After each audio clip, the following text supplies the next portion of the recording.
Guys, napakainit. Grabe. Ang init ng singaw.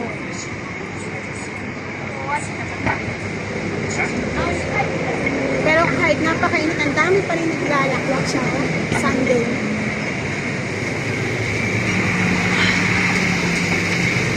Sobra. Kaya nakapayong ako guys. Tingnan nyo, oh, nakapayong ako. See, ang daming tao. Kahit napakainit talaga naglalakwat siya kami sila. Buti lang dito sa Hong Kong, kahit saan ka pumasok may aircon. Kahit sa sasakyan may aircon. Kaya kahit napakainit sa labas, okay lang. Hindi na ako nakaalis guys.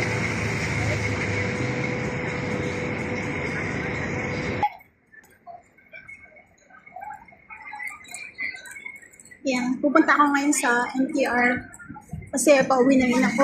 Pagkatapos ko lang mag-lunch kasama ang friend ko. Naghiwalay na kami pagkatapos namin mag-lunch. So ngayon, diretso ako ngayon sa MTR station. Uuwi na rin ako.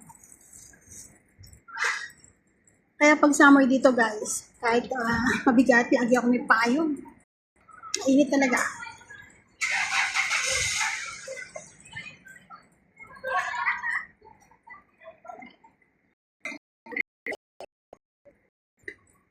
Nang pwedeng hindi lumabas pag day off mo. Saka syempre, mag-charge pa. Sunday lang ako pwedeng mag-charge. Uy, ang dami nito guys. Saka pag Sunday lang din ako makakain ng gusto ko. Yan, malapit na ako sa MTR station guys.